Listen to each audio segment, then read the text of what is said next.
The Crimean Peninsula. It has almost 3,000 years of written history. It was inhabited by dozens of tribes, nations, and nationalities. It has experienced various civilizations, empires, and states. Now it is an internationally recognized territory of Ukraine, which is part of the Autonomous Republic of Crimea and the city of Sebastopol. But in 2014, contrary to all international legal norms, Russia occupied the peninsula under the slogan "Return of Originally Russian Land." How did the myth about the Russian Crimea appear? And most importantly, who it belongs to really? The answer to this question has two components: ethnic and geopolitical. In the 7th century BC, the Greeks discovered the peninsula, called it Cimmeria, and later they established the first city-states here. In addition to the Greeks, Cimmerians, Taurians, Scythians, Goths, Sarmatians, and Huns lived in the Crimea.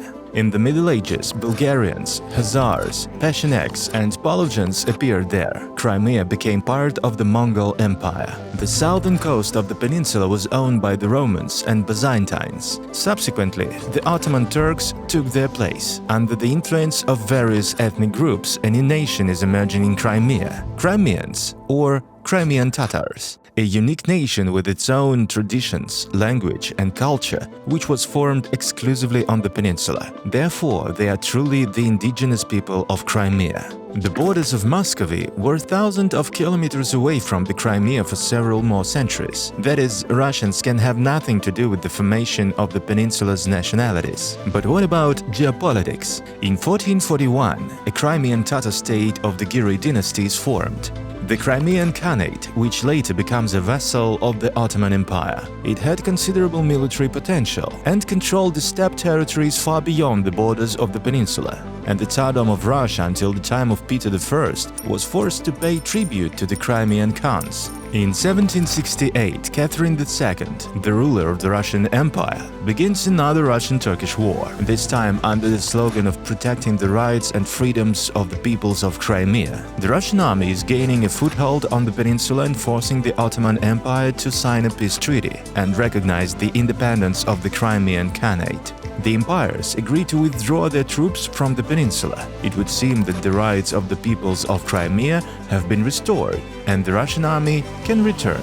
But instead of fulfilling the treaty, it puts the pro-Russian Han Shahin Girey at the head of Crimea. Please note that before Russia, different peoples lived in Crimea for centuries. There were developed states and civilizations. Before the Russian conquest, Crimea was predominantly Muslim. But Grigory Potemkin, Catherine's right-hand man, spreads myths that it was from Crimea that the light of Christianity came to Russia, that ancient Ruthenians lived in Crimea, and the peninsula itself became a robber's nest that needs to be cleaned. Similar excuses for Russian expansion are still heard today. Then the artificial imposing of Russian culture of these territories begins. In 1917, Crimea turns into an arena of bloody struggle. Tens of thousands of people become victims of red and white terror. In 1921, the Bolsheviks finally established their own order in the Crimea. Stalin's terror causes irreparable damage to the national development of the peoples of Crimea. In 1944, more than 180,000 Crimean Tatars are deported from their historical homeland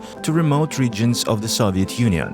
The peninsula is being populated by Soviet people, and more than 1,300 names of settlements in Crimea are being changed. So the peoples who have lived on these lands for centuries and the traces of their stay disappear from the map of the Crimea. In 1954, by the decision of the Republican and Union leaders, Crimea was transferred to the Ukrainian Soviet Socialist Republic. This decision was dictated by logic. After all, Crimea needed to be provided with water, electricity, food, and all this could only be obtained from the mainland of Ukraine. In 1991, an official referendum for independence was held in Ukraine, including Crimea. Crimea, as part of Ukraine, also votes in favor. Crimea becomes an autonomous republic within Ukraine.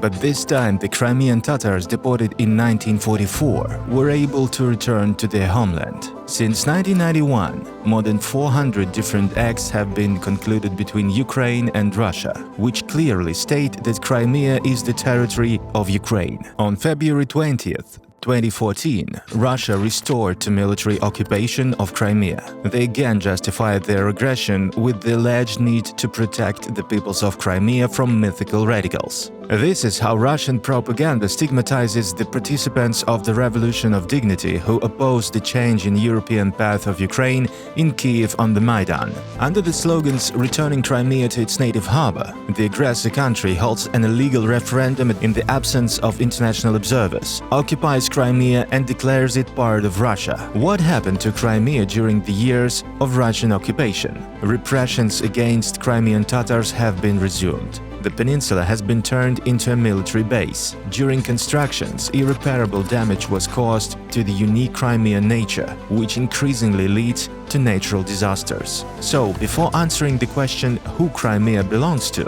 answer the question, does the forcibly taken away give you the right to call it your own? The modern world order has no ambiguity. According to current international law, Crimea is an integral part of Ukraine, the birthplace of the indigenous people of the Crimean Tatars.